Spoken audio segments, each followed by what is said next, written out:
Agora voltando um pouquinho para cá, não exatamente para o nosso país, né, mas para a nossa América, para que nós possamos falar um cadinho ou um montão de Argentina. Desde que assumiu a presidência no começo deste mês, Javier Milei, presidente eleito, já anunciou centenas de medidas, né, para dar conta da economia argentina. Só que essas mudanças, isso já era esperado, vamos combinar, tem gerado muitos protestos pelo país. Centrais sindicais marcaram uma grande manifestação para hoje. Em Buenos Aires, esse ato vai ocorrer, a previsão é de que ocorra em frente ao Palácio da Justiça por volta das 11 horas da manhã, daqui a pouquinho, aqui pelo horário de Brasília.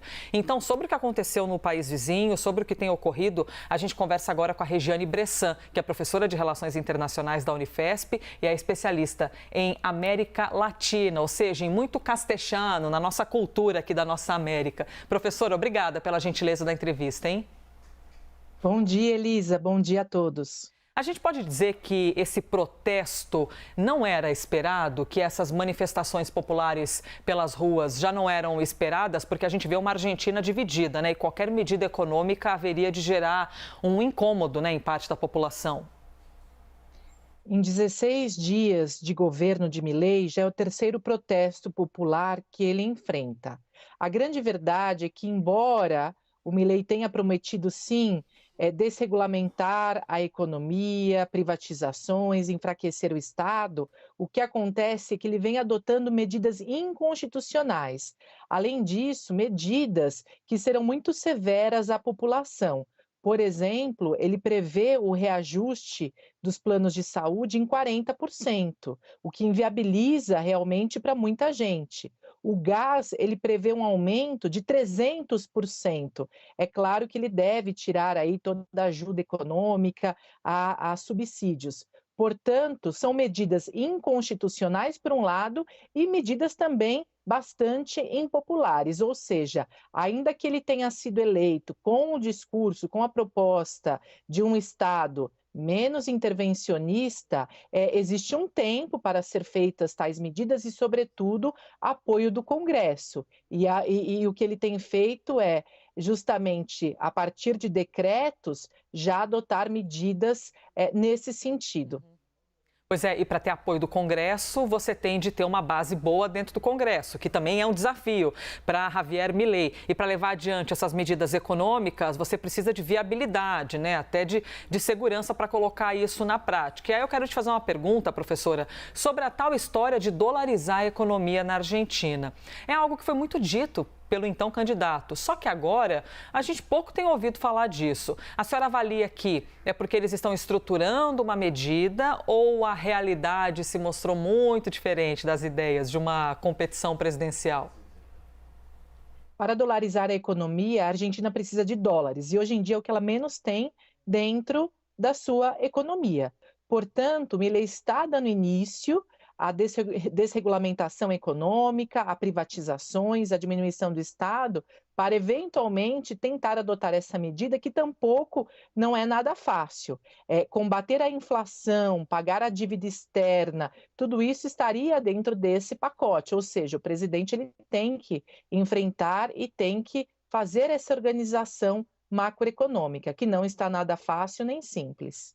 Professora, os argentinos têm assim um salário mínimo como a gente? Eu não sei se a gente conseguiria comparar, né, para a gente ter ali um fator de comparação com a nossa realidade, porque quando ocorrem essas mudanças nas medidas econômicas, você tirar alguns subsídios e tudo mais, ou seja, você acaba aumentando o preço de algumas coisas para a população, ao mesmo tempo o salário dessas pessoas permanece o mesmo, então você cada vez mais vai perdendo poder de compra. E nem estou entrando aqui no mérito se isso é bom ou ruim, porque são medidas ali econômicas num país que já está extremamente sensível.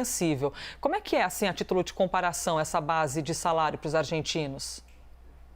Você tocou num ponto muito importante. Eles têm um salário mínimo, mas eles recebem uma série de subsídios, por exemplo, no transporte público, no gás, na energia elétrica, na educação, que o Milei deve cortar. Portanto, a população que já está na pobreza, 40% da população argentina está abaixo da linha de pobreza. Com esses cortes de subsídios, não adianta fazer, às vezes, um reajuste do salário mínimo.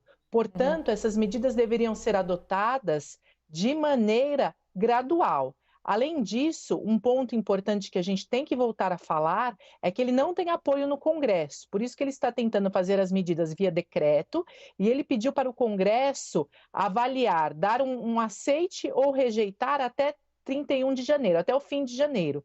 No entanto, ele não dá margem para que esses decretos, por exemplo, sejam reescritos ou reajustados a partir da opinião do próprio Congresso. O que eu estou querendo dizer? Que ele vem atuando de maneira inconstitucional. Aliás, ele disse o seguinte: se o Congresso rejeitar esses decretos, ele quer fazer um referendo popular.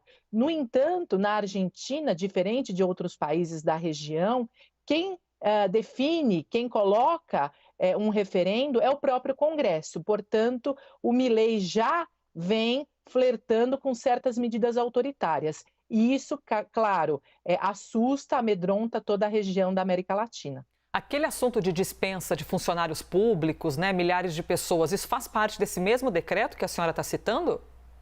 Sim, são mais de 300 medidas dentro desse decreto que ele declarou recentemente e, como eu disse, é um pacote muito grande de medidas que tangencia tanto corte de subsídios, diminuição do Estado, desregulamentação da economia, corte de direitos trabalhistas, uma flexibilização enorme de vínculo empregatício. Então, são muitas medidas num pacote e, claro, isso vai gerar cada vez mais protestos. A gente vai esperar por esses protestos, mas veja só, Milei, antes de fazer esse grande decreto, esse mega decreto, ele já restringe a própria liberdade de protestos. Então, ele já previa, já que na Argentina a população é muito engajada, é um país politizado, ele já previa esse número de protestos e ele vai tentar, inclusive, constranger a população a ir às ruas.